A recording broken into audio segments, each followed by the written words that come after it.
وعملا متقبلا اللهم اهدنا لأحسن الأخلاق إنه لا يهدي لأحسنها إلا أنت واصرف عنا سيئها إنه لا يصرف عنا سيئها إلا أنت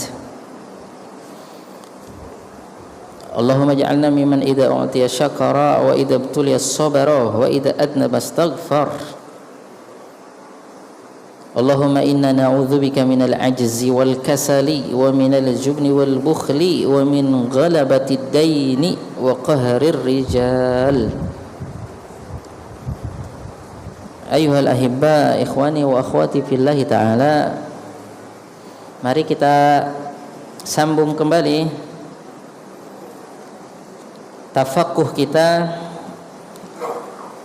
belajar kita, proses untuk memahami syariat Islam. Mudah-mudahan dengan senantiasa istiqomah di atas jalan menuntut ilmu, kita tambah mantap ibadahnya, tambah kuat imannya, dan tambah siap untuk berjumpa dengan Allah Subhanahu wa ta'ala. Kita pada malam ini akan memasuki hadis ke-44. Hadis ke-44. Tapi sebelumnya sedikit mengulas hadis ke-43 tentang kisah Bunda Aisyah yang mengatakan seorang wanita yang rajin beribadah ya sampai suntuk. Jadi kalau malam terus beribadah ya. Kemudian Rasulullah mengetahui hal tersebut ketika Rasulullah mengetahui bahwa perempuan tersebut tidak istirahat ya. Karena dalam riwayat lain la tanamul lail, kalau malam enggak tidur ini perempuan. Fokus ibadah. Rasulullah mengingkari hal ini. Jadi bukan cuma laki-laki yang diingkari, tapi perempuan pun diingkari kalau keliru. Anak-anak pun diingkari kalau keliru. Ya.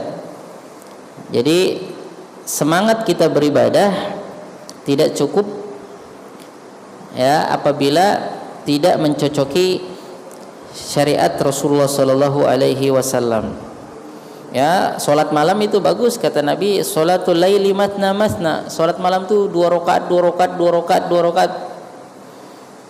Ya, kalau takut azan subuh witir ya, cepat-cepat ditutup witir.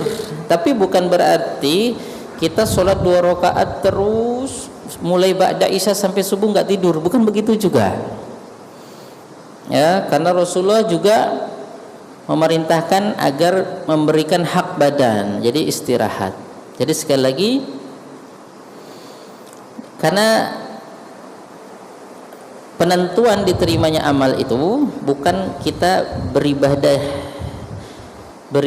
semata, tapi beribadahnya sudah pas atau cocok dengan apa yang diinginkan oleh Allah atau tidak. Itu sering saya katakan, orang sholat aja bisa masuk neraka. Sholat itu, wudu aja bisa masuk neraka loh. Bagaimana wudu masuk neraka?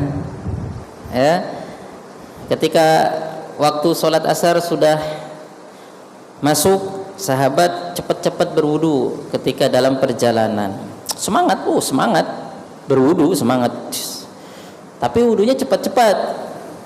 Akhirnya Nabi melihat ada sahabat yang wudunya nggak beres, ya, melihat di tumitnya masih kering, nggak kena air. Kata Nabi, wailun lil aqabi minan nar. Nah, itu tumitnya masuk neraka.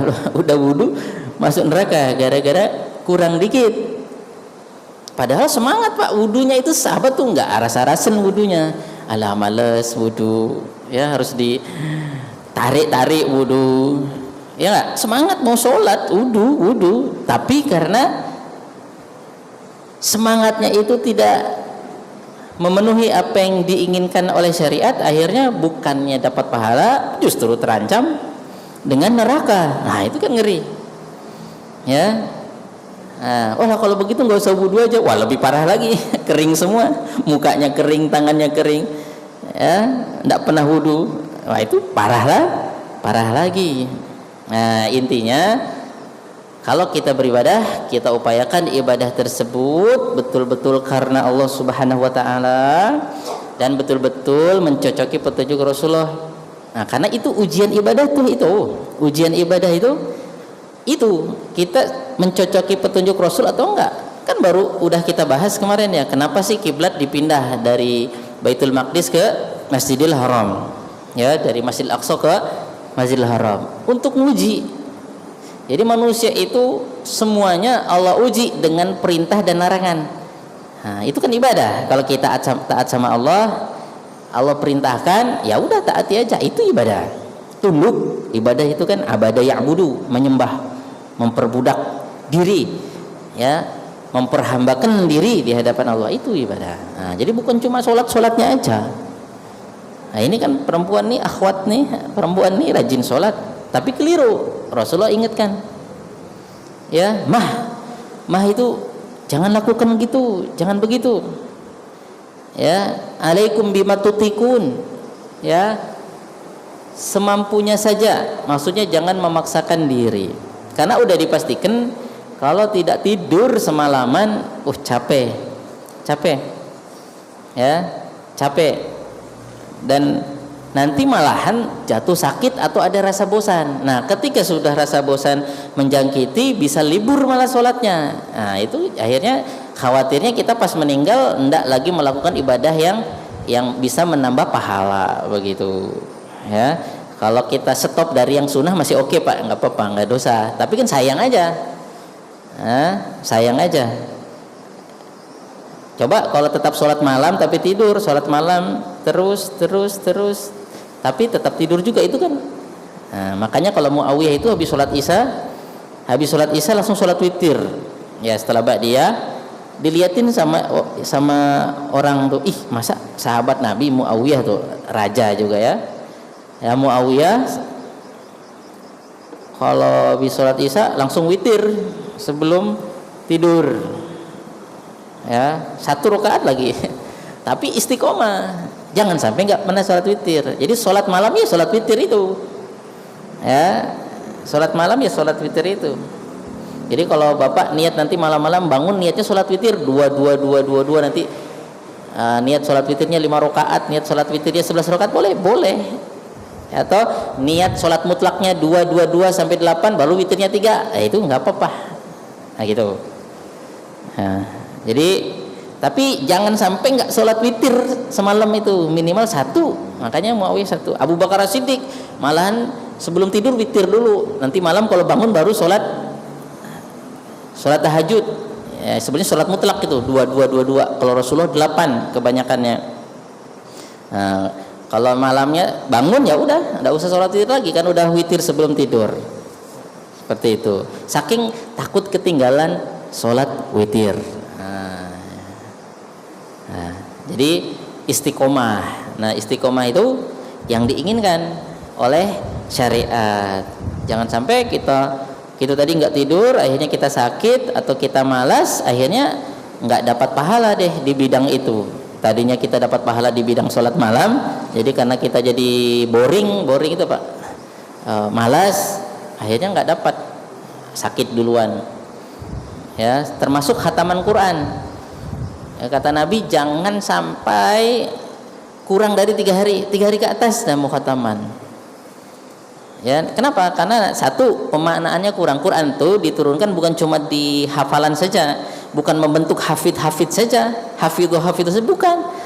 Quran itu Allah turunkan supaya jadi penenang hati, penunjuk jalan, ya, menjadi sumber keimanan, menjadi petunjuk jalan, begitu. Bukan untuk sekedar hafid. Ya, bukan sekedar itu.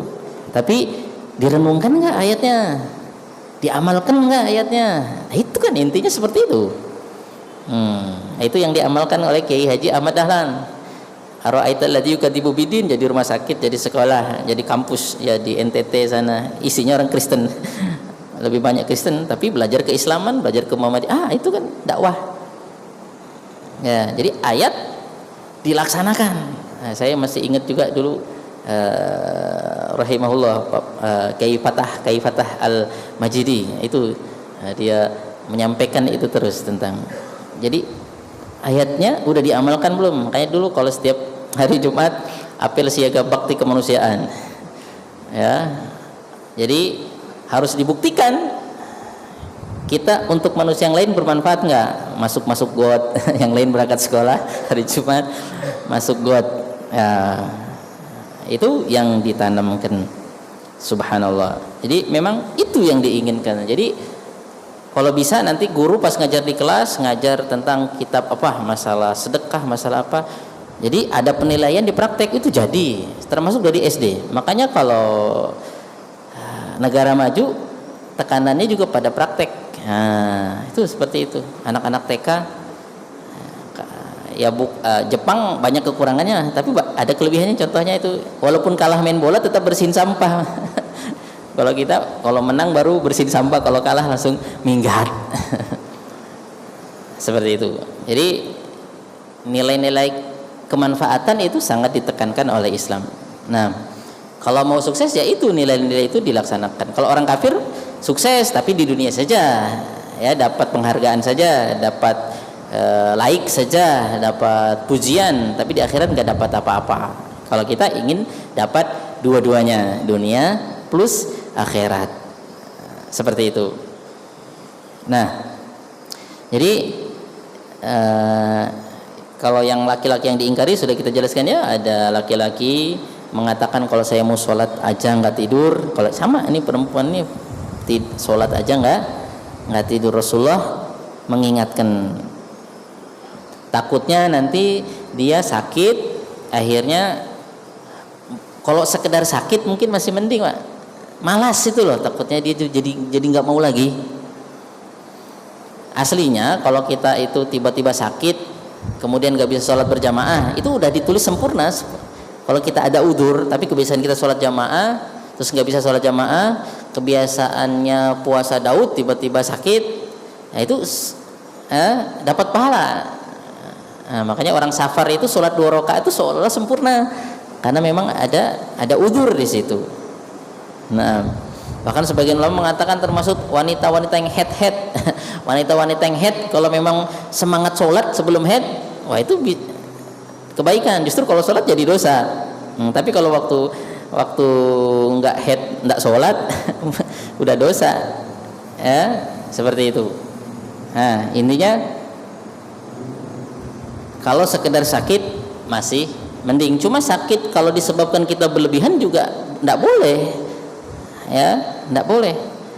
Kita sakit dibuat sendiri, maksudnya sakit dibuat sendiri, itu berlebihan seperti itu. Nah itu. Jadi intinya istiqomah. Nah, oke. Kemudian mungkin saya bawa perkataan Ibnu Jauzi mengatakan innama ahabba ad-daima lima'nayain. Kenapa Allah tuh suka yang continue walaupun nggak banyak gitu. Banyak continue tapi nggak menyiksa diri, nggak berlebihan, itu lebih bagus.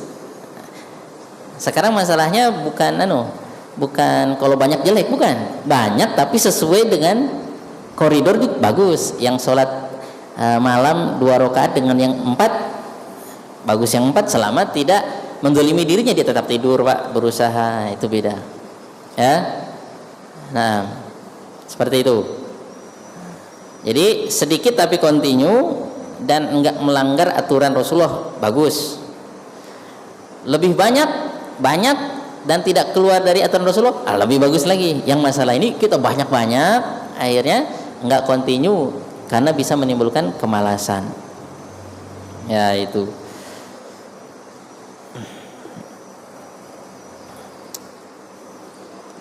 Jadi itu karena 2 makna kata Ibnu Jauzi, ahaduhuma anna tarika lil amali ba'da dukhuli fihi kal mu'rid ba'dal wasli. Orang yang udah kebiasaan mengamalkan satu amalan kemudian berhenti karena salahnya dia sendiri, itu seperti orang yang berpaling. Enggak enak kan, Pak? Biasanya datang enggak datang. Biasanya datang kan gimana gitu, ya enggak? seperti orang yang berpaling, seperti orang yang berpaling. Udah masuk mengamalkan satu amalan, dia enggak lagi. Itu kan jadi ada aib seperti itu. Nah, jadi dia berpaling, kayak menghindar begitu. Tapi karena kesalahan dia. Kalau kita berhenti beramal karena uzur itu beda lagi. Ya, itu harus dicatat. Oke, fahuwa muta'aridun lidzam. Nah, yang begini ini muta'arradun lidzammi. Orang yang begini tercela. Ya, tercela. Walihada warada al-wa'id fi haqqi man hafidha ayatan thumma nasiyaha wa in kana qabla hifdhiha la yata'ayyanu alaihi. Ya, ini ada asar walaupun asarnya harus diteliti lagi, kata Ibnu Jauzi. Oleh karena itu ada riwayat barang siapa sudah hafal satu ayat terus dia lupa ayat tersebut, ya,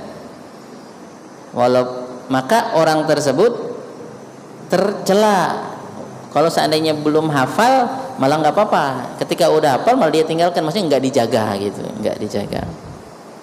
Tapi sekali lagi ini tentang yang ini memang bagusnya kalau udah hafal ya dijaga itu, karena udah ada rezeki. Tapi kan faktanya kita karena memang kalau memang betul-betul sibuk dan memang udah tua juga, otak udah nggak banyak ini itu, akhirnya ingatan kita nggak sekuat yang muda. Itu yang nggak apa-apa. Bahkan nanti kalau dalam dunia periwayatan hadis, rata-rata ahli hadis yang menjabat jadi PNS itu goncang hafalannya.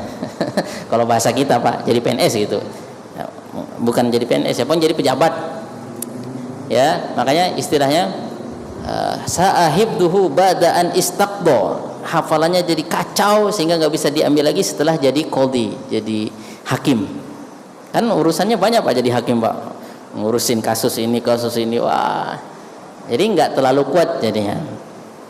Ya ini dapat kebaikan di sisi ini, tapi di sisi ini jadi nggak terlalu kuat. Nah, bukan berarti nggak boleh jadi qadhi, boleh. Bahkan kalau harusnya orang baik yang jadi qadhi, yang jadi hakim, supaya anti riswah, anti sogok. Nah, seperti itu.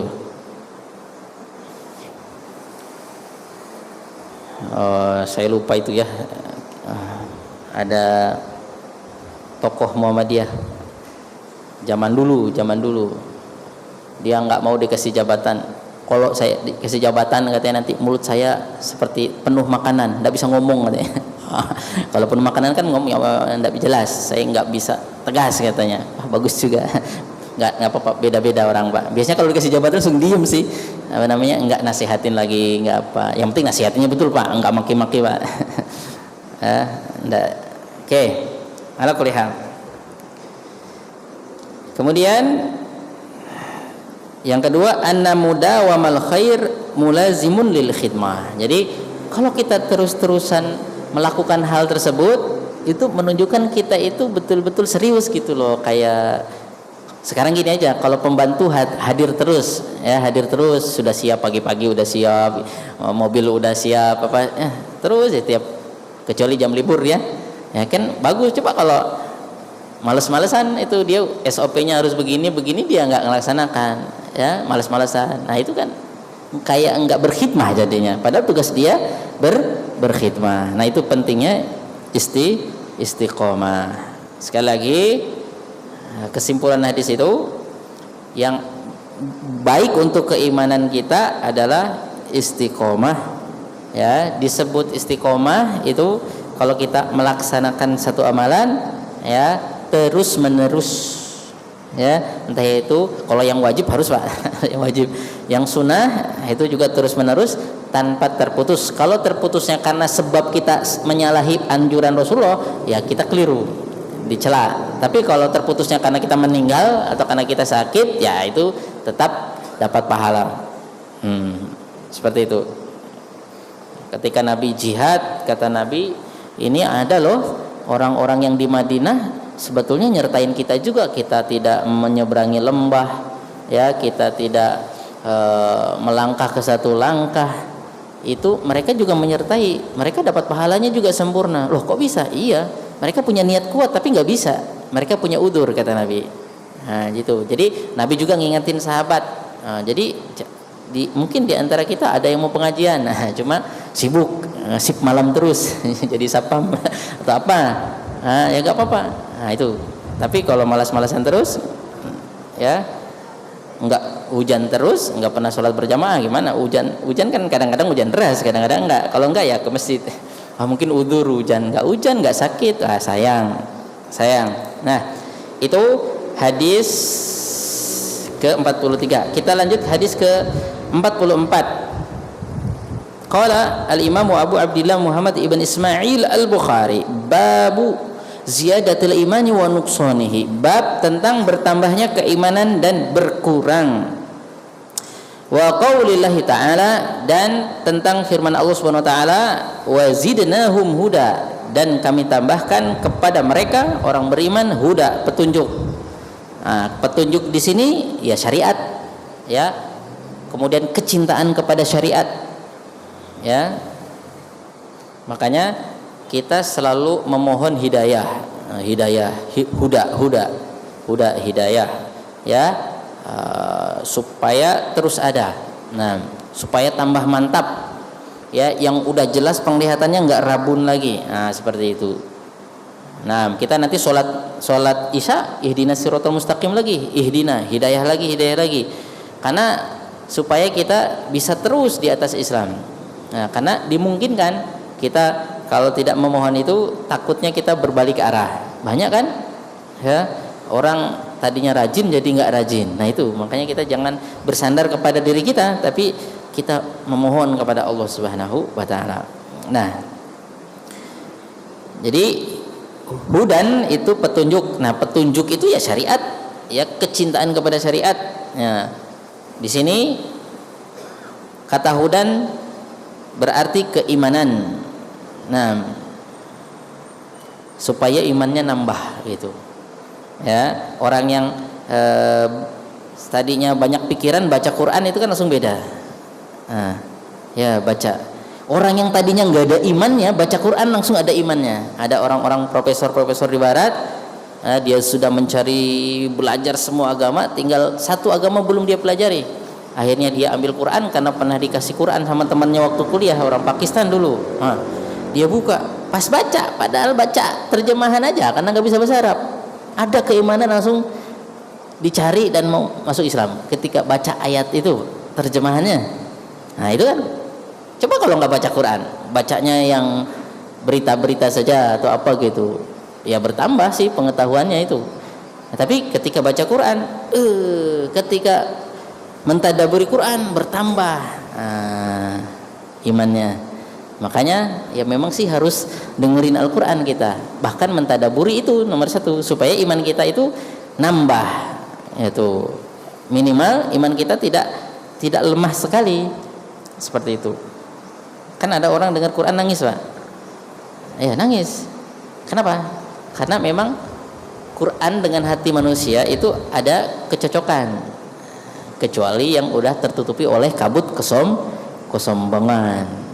Itu menolak, Pak, biar Quran, biar Nabi Muhammad lewat, Pak. Kan kesombongan kata Nabi apa? Batarul haqqi wa ghamtun nas, menolak kebenaran dan merendahkan manusia. Kalau dia itu enggak sombong, nerima.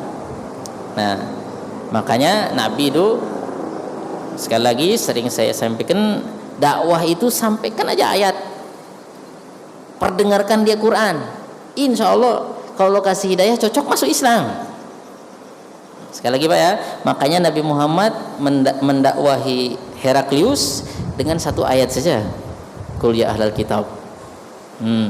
Ayat, dengarkan, hampir masuk Islam. Raja Najasyi dengar surat Maryam, ya, masuk Islam kalau itu. Kemudian Nabi Muhammad mengikat tokoh musyrik di dalam masjid, diikat di tiang, diikat di tiang, ya, tapi nggak dibentak-bentak, Pak. Cuma diikat supaya dengerin Al-Quran kalau Nabi baca waktu sholat maghrib, waktu sholat isya, atau dengerin hadis Nabi yang itu penjelasan Quran. Akhirnya 3 hari masuk Islam. Ya, dengerin Al-Quran. Kenapa? Kalau orang hatinya cocok, itu seperti teko ketemu tutupnya, gitu, pas. Sama seperti sahabat Nabi yang masuk Islam, Jubair bin Mut'im, itu masuk Islam itu pertama pas dia di masjid, ya, tawanan perang, dengar Nabi baca surat apa? At-tin, wat-tini waz-zaitun, wa turi sinin. Dia langsung, ini ayat ini masuk banget sama hati saya, masuk Islam. Nah, makanya tugas kita semangat menyampaikan Islam ini. Soal mau beriman, ya Allah yang tahu. Innama alaikal balag wallahu basirun bil ibad. Tugas engkau wahai Muhammad hanya menyampaikan, dan Allah yang tahu siapa yang berhak dapat hidayah dan yang tidak berhak. Kemudian juga di sini firman Allah, wa yazdadal ladzina amanu imana, dan orang-orang yang beriman itu bertambah imannya. Jadi sekali lagi, keimanan itu seperti uang di dompet. Ya, bisa tebal kalau baru gajian. Ya, bisa juga hilang. Ya, kalau hilang untuk kebaikan, kalau itu nggak apa-apa Pak ya. Tapi kalau keimanan nggak boleh hilang Pak. Ya, tapi faktanya ada juga keimanan yang berkurang bahkan hilang, cuma jangan sampai hilang pokoknya. Itu yang akan kita bahas. Nanti ada yang hilang, banyak hilangnya, tapi hilang bukan semuanya. Makanya jangan sampai hilang asalnya atau pokoknya. Kenapa? Karena itu intinya. Intinya itu apa? La ilaha illallah. La ilaha illallah itu intinya. Kemudian firman Allah, al-yauma akmaltu lakum dinakum, dan pada hari ini telah aku sempurnakan bagi kalian agama kalian. Nah, din itu adalah agama. Nah, agama itu isinya kan syariat-syariat yang harus kita imani. Ya, syariat-syariat yang harus kita imani. Nah, kenapa Imam Bukhari bawa ayat ini? Beliau ingin menjelaskan bahwa keimanan itu adalah sejalan dengan syariat. Makin kita melaksanakan syariat yang diinginkan oleh Allah, makin sempurna iman kita. Sebagaimana syariat itu bertahap. Ya, ketika Nabi di Mekah 13 tahun belum ada perintah membayar zakat, belum ada perintah pakai hijab syar'i, menutup aurat, belum. Minuman keras juga masih boleh minuman keras. Ya. Nah, nanti ketika di Madinah syariat muncul, syariat jihad, ya. Kemudian syariat rukun Islam, haji juga, ya. Kemudian hijab, baru khomer dilarang pas di Madinah. Nah, itu. Jadi bertahap. Nah, ketika Nabi haji wada itu haji Nabi yang terakhir dan yang pertama. Jadi pertama dan terakhir. Ya, ketika Nabi wukuf di Arafah, hari Arafah, hari Jumat turun ayat ini. Al-yauma akmaltu lakum dinakum. Ayat ini menjadi penanda syariat-syariat yang Allah turunkan udah lengkap yang berhubungan dengan halal haram. Jadi ayat ini bukan ayat terakhir, tapi setelah ayat ini kata para ahli tafsir, Imam Suddi, nggak ada lagi ayat halal haram. Ya. Setelah al-yauma akmaltu. Nah, jadi syariat Islam itu adalah perintah-perintah dan larangan. Siapa yang mengamalkan itu, maka imannya juga sempurna. Nah, terus ketika orang-orang Islam di Mekah, berarti cuma ngomong la ilaha illallah saja, belum ada puasa, sebelum ada perintah sholat, sebelum ada perintah puasa. Gimana mereka? Cuma la ilaha illallah saja? Iya, cuma la ilaha illallah karena belum ada sholat, belum disuruh. Ya, belum disuruh, udah meninggal. Kok nggak bayar zakat? Ya belum disuruh. Ya, tapi perintah sedekah sudah ada, Nabi ngasih contoh sedekah, amanah, ya. Cuma sebagai syariat belum. Terus gimana dong? Mereka meninggal, belum sholat, belum puasa, belum zakat, belum naik haji, belum jihad. Berarti iman mereka kurang dong, karena nggak mengamalkan syariat Islam. Ya enggak. Nah, kenapa? Karena dia dianggap sempurna waktu itu karena memang syariat belum ada gitu.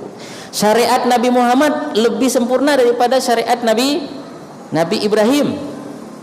Kalau begitu syariat Nabi Ibrahim enggak sempurna waktu zaman itu, ya, karena memang belum ada perintah. Contohnya apa? Jadi nabi-nabi sebelum Nabi Muhammad itu seperti dalam Al-Quran, Pak. Contohnya, kalau dia itu menghormati orang, sujud. Kalau menghormati orang, sujud. Nah, ya seperti dalam Al-Quran, kisah Nabi Yakub dan anak-anaknya nanti ruku ya kepada Nabi Yusuf. Nah, ruku atau sujud, ya sebagai bentuk penghormatan kepada Nabi Yusuf. Di zaman Nabi Muhammad sudah nggak boleh. Ya nanti kalau ada beberapa teks bahwa Nabi Ibrahim ya ketika mau menguburkan Sarah, nah itu di perjanjian lama, itu kan harus punya lahan, minta lahan di gua di daerah mana begitu, nanti silahkan dibuka Tauratnya yang punya Taurat, ya yaitu ketika diizinkan Nabi Ibrahim sujud, terima kasih, sujud sebagai bentuk thank you, syukran. Zaman dulu boleh, zaman Muhammad sujud sebagai penghormatan, bentuk terima kasih tidak boleh. Nah itu lebih ketat penjagaan apa tauhid di zaman Nabi Muhammad SAW. Itu perbedaan. Tapi zaman itu boleh ya nggak apa-apa, nggak dosa.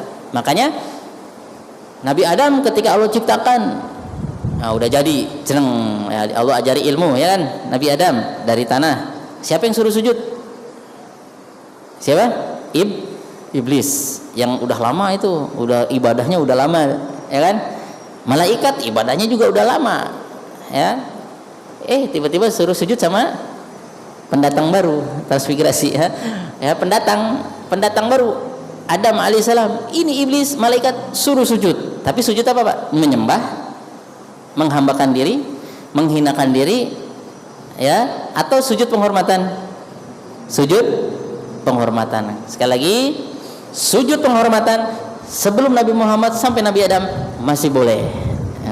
Ruku, sujud sebagai syukur, terima kasih, ya, itu masih boleh sujud kepada orang. Tapi di zaman Muhammad sudah ditutup, tidak boleh. Itu Masya Allah ketat sekali supaya kita betul-betul jadi umat yang luar biasa. Nabi Muhammad ingin seperti itu. Nah, di sini Imam Bukhari mengatakan fa idza taraka syai'an minal kamal fa huwa naqisun. Kalau kita meninggalkan satu hal saja, tadinya 100, tadinya sempurna, kita tinggalkan satu saja, ya berarti berkurang gitu. Nah, ini rukun Islam, ada zakat, kita nggak melaksanakan zakat padahal kita wajib zakat, berarti kurang, iman kita berkurang. Seperti itu. Jadi iman itu bisa bertambah, bisa berkurang. Kapan bertambah? Ketika kita melaksanakan yang wajib-wajib, yang sunnah-sunnah bertambah. Nah, yang paling bertambah dengan sempurna ya Nabi Muhammad, itu paling pol. Nah, itu paling tinggi. Ya bertambahnya Nabi Muhammad dengan bertambahnya kita beda. Sempurnanya Nabi Muhammad dengan sempurnanya Umar bin Khattab beda. Gitu. Nah, jadi dengan kita melaksanakan perintah Allah yang wajib, yang sunnah, iman kita bertambah. Nah, tapi kalau kita tinggalkan yang ini sholat witir, ini nggak sholat witir. Nah, kalau ikhlas, yang sholat witir berarti imannya lebih tinggi. Nah, nanti ada yang bukan sekedar tingkatan amalan, tapi ada tingkatan tasdik, pembenaran. Itu yang akan kita bahas. Tapi waktunya berapa menit lagi? Sudah 19:11. Jam berapa Rozin? Berapa menit? 10. Nanya-nanya nanti pas adzan juga selesainya. Baik, kita baca. Qala haddatsana Muslim bin Ibrahim, qala haddatsana Hisham, qala haddatsana Qatadah an Anasin, anin Nabi sallallahu alaihi wasallam qala. Imam Bukhari mengatakan telah mengabarkan kepada kami guru kami Muslim bin Ibrahim. Guru Muslim bin Ibrahim dari pak ustadznya Hisham dari pak ustadznya Qatadah itu ulama hadis orang Basrah, buta Pak, nggak bisa ngelihat, tapi hafalannya kuatnya bukan main, tajam, hafalannya kuat. Nah itu, tapi tetap saja ada kekurangannya. Sebelum dia menghafal itu siapa yang membacakan ke dia itu, karena tidak bisa baca sendiri. Kalau yang membacakan orang salah-salah, dibacakan yang salah-salah, terekam salah juga. Nah, makanya kalau yang buta-buta itu harus dilihat siapa asistennya, ya, siapa yang membantu dia untuk menghafal. Ya, sama Syekh bin Baz itu dulu ulama besar Arab Saudi yang udah meninggal itu buta juga, tapi pertamanya nggak buta, ya, tiba-tiba buta, orang tuanya sedih, dengan buta jadi ulama besar. Kalau nggak buta kan ngeliatin macam-macam Pak, malah ya, ngelihat ini mau motor baru, mau dengan cara halal atau haram, yang penting mauku harus tercapai, ya, ingin dipilih gimana caranya, ingin berkuasa, mau ini ada ujiannya juga orang melotot ini. Ya nggak apa-apa lah, Allah uji kita dengan macam-macam yang pasti Allah tahu tentang kadar kita, seperti itu. Jadi Qatadah ibn Di'amah As-Sadusi dari Anas bin Malik, sahabat Nabi, pelayan Nabi, khadimun Nabi, ya, sejak kecil udah tinggal bersama Nabi. Nah, Nabi datang ke Madinah langsung nginap bersama Nabi, padahal Nabi datang ke Madinah belum punya rumah. Itu mesti ditinggal di rumah Abu Ayyub Al-Ansari. Nah, 7 bulan. Nah, apa kata Nabi? Kata Anas bin Malik dari Nabi SAW. Nabi bersabda, yakhruju minan nari man qala la ilaha illallah. Akan keluar dari neraka orang yang mengatakan la ilaha illallah. Nah, ini jadi syarat seorang dikatakan beriman itu dia harus mengucapkan la ilaha illallah. Bagi yang normal bisa ngomong, ya, bisa ngomong, harus diucapkan. Terus kalau dia tidak ucapin gimana? Dia nggak ngucapin tuhnya karena apa? Karena sombong? Kalau saya mah yakin udah la ilallah, ucapin la ilallah, saya udah yakin sebenarnya, nggak mau dia ngomong la ilallah, nggak boleh, harus asyhadu alla ilaha illallah wa asyhadu anna muhammadar rasulullah. Karena iman itu harus diucapkan, seperti la ilallah harus diucapkan. Terus kapan dia boleh nggak ngucapin? Ya kalau ada suasana yang nggak bisa. Kalau dia ngucapin langsung ditembak dor gitu. Kalau dia ngucapin dia langsung diintimidasi, dimatiin. Nah, itu nggak apa-apa, kita sembunyikan di hati kita. Makanya kalau dipaksa pun, dulu Ammar bin Yasir kan mau dibunuh kayak bapak dan ibunya, dieksekusi, dihukum mati oleh Quraisy. Ketika giliran Ammar, anaknya, udah deh, saya nggak percaya. Bahkan kata-katanya anti keimanan, membenarkan kesyirikan, tapi hatinya enggak. Wa qalbuhu mutmainnun bil iman. Nah, itu nggak apa-apa. Bahkan berkata sebaliknya pun enggak apa-apa, karena suasana tidak mendukung. Nah, itu taqiyah namanya. Taqiyah itu kita menyembunyikan keimanan, maksudnya enggak kita lafalkan, tapi hati kita tetap mengingkari itu sebetulnya. Nah, itu. Ya, jadi kalau normal-normal saja, ya kita harus la ilaha illallah. Mau masuk Islam ya suruh syahadat, asyhadu alla ilaha illallah wa asyhadu anna muhammadar rasulullah. Enggak usah Pak, di hati aja. Enggak, harus ngomong. Ini karena man qala la ilaha illallah. Itu yang pertama. Kemudian wa fi qalbihi waznu sya'iratin min khair, dan di hatinya, jadi dia itu masuk neraka kemudian Allah keluarkan karena apa? Karena dia dulu ngomong la ilaha illallah, ya, kemudian di hatinya itu ada seberat biji gandum. Syairah itu gandum, ya, 1 biji gandum, min khair, dalam riwayat lain min iman. Jadi dia ngomong la ilallah dengan lisan, di hatinya ada la ilaha illallah juga, yakin enggak ada sekutu bagi Allah, semua sesembahan selain Allah itu batil, yakin itu. Nah, keyakinan dia itu beda-beda, antara orang satu dengan yang lain itu beda, tapi ada asal keyakinan. Ada yang seberat tadi biji gandum, itu syairah. Nah, Bapak kalau ke Pakistan atau ke Arab mungkin nanti beli aja syairah, syair gandum. Nah, itu biasanya yang paling murah itu syair. Nanti agak mahal burun itu lebih halus. Roti gandum yang kasar-kasar itu murah Pak. Biasanya orang yang kolesterol itu, ya. Ada juga kok kayaknya di Indomaret minuman sari gandum, gandum ya. Jadi syairah itu agak kasar dia. Jadi kata Nabi, di hatinya ada keimanan sebesar syairah, 1 biji gandum kecil, ringan sekali berarti. Nanti ada juga wa yakhruju minan nari man qala la ilaha illallah wa fi qalbihi waznu burrah min khair. Ada juga yang dikeluarkan dari neraka, ya, karena dia dulu waktu di dunia mengatakan la ilaha illallah, dan betul-betul la ilaha itu ada di hatinya walaupun seberat biji gandum juga. Gimana Pak? Syairah gandum, burroh juga gandum. Kalau bahasa Indonesia sama soalnya. Ya, kayak paman aja. Kalau bahasa Indonesia paman ya paman, saudara bapak, saudara ibu, ya enggak? Saudara bapak paman, saudara ibu paman. Kalau orang Arab bedain. Kalau paman saudaranya bapak, amun. Paman saudaranya ibu, kholun. Nah, khol itu paman tapi dari pihak ibu. Ami pamanku itu kalau saudara bapak. Nah, gitu. Kalau Banjar julak paman. Berapa paman? Ala kulli hal itu untuk panggilan penghormatan saja. Nah, sama orang Arab juga begitu. Ya am, ya Allah. Nah, itu sama aja sih. Cuma mereka pakai bahasa Arab, kita pakai bahasa Indonesia. Taib. Kemudian jadi burroh lebih ringan dari apa? Dari syair. Ya, satu biji gandum syair ya, dengan satu biji gandum burroh beratan syair. Nah itu harusnya dilakukan penelitian itu. Tapi kalau gede-gedean makin gede makin berat sebetulnya. Walaupun kalau yang gede ada yang gede dibandingkan dengan satu yang kecil ya beratan yang ini. Tapi intinya yang mau Nabi sampaikan keimanannya itu tipis atau ringan sekali. Nah, isanya jam berapa? Udah detik-detik terakhir gini.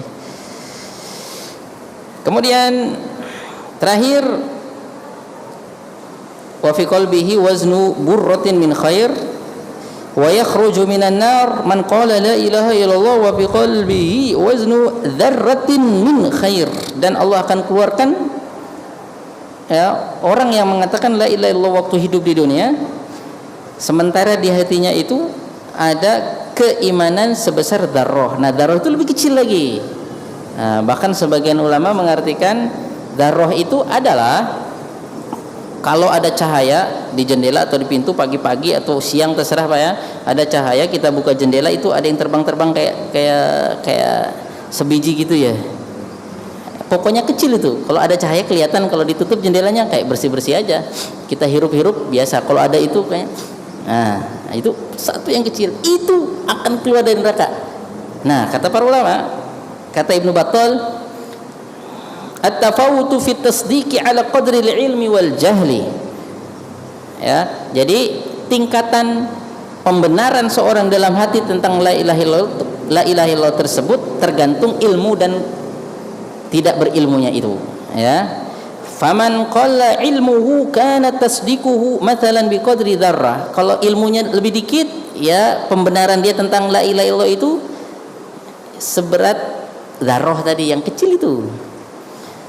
Ya, walladzi fawqahu fil ilmi tasdiquhu bimiqdari burrah, yang lebih berilmu lagi, ya, maka tasdiknya itu lebih berat lagi seperti burrah. Ya. Au syairah. Jadi intinya illa anna asla tasdiqil hasilu fi qalbi kulli ahadin minhum la yajuzu alaihi nuqsan. Tapi batas minimal asal keimanan la ilallah yang ada di hatinya itu harus ada. Jangan lebih kecil lagi dari darah itu. Kalau udah nggak ada seberat alis nol, percaya sama la ilaha illallah itu udah nggak ada Tuhan selain Allah, nggak ada. Semua Tuhan betul, Tuhan itu cuma ada di otak kita saja, yang buat Tuhan itu otak kita saja, kita diajarinnya nggak yakin Tuhan itu Allah satu yang berhak disembah, berarti nggak ada keimanannya, kekal di neraka. Makanya la ilaha illallah, pembenaran tentang la ilaha itu juga ada tingkatannya, ya. Nanti ada yang paling ringan itu seringan zarrah itu.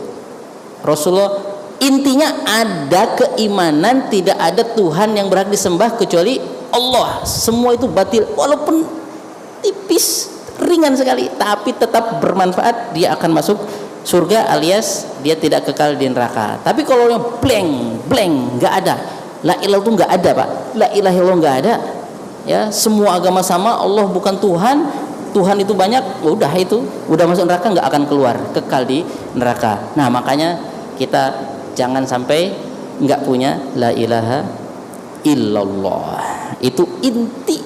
Makanya semua para nabi fokus dakwahnya memastikan harus punya keyakinan manusia itu tidak ada yang berhak disembah kecuali Allah Subhanahu wa taala. Ya. Oh nanti dia udah la ilah tapi nggak sholat, nggak puasa, nggak zakat, ditanya dulu kenapa nggak sholat, nggak puasa? Kalau karena meremehkan, karena malu-malu, karena bukan meremehkan ya, karena malu-malu, karena malas, ah itu berarti apa? Kurang imannya. Tapi kalau nggak usah sholat tuh nggak wajib, nggak usah tuh sholat itu nggak ada syariat sholat puasa nggak ada, mengingkari kewajiban syariat, hilang imannya. Ya kalau dia hanya malas kata para ulama itu berarti kurang imannya, dia nggak bayar zakat. Kenapa nggak bayar zakat? Kepada uang kamu 1 miliar udah 1 tahun tuh numpuk di ATM, malas saya narik uang di ATM.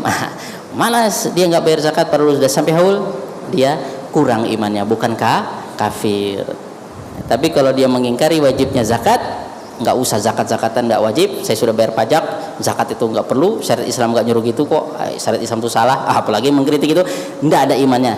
Nah itu kafir, keluar dari Islam. Na'udzubillahi min dzalik. Nah, itu yang bisa kita sampaikan, mudah-mudahan bisa membuat Islam dan iman kita tambah kokoh dan tambah bergairah untuk kita bisa menghadapi ujian-ujian kehidupan dan tugas kita sebagai manusia di atas muka bumi ini. Barakallahu fiikum. Subhanakallahumma wa bihamdika asyhadu an la ilaha illa anta astaghfiruka wa atubu ilaika. Wassalamualaikum warahmatullahi wabarakatuh.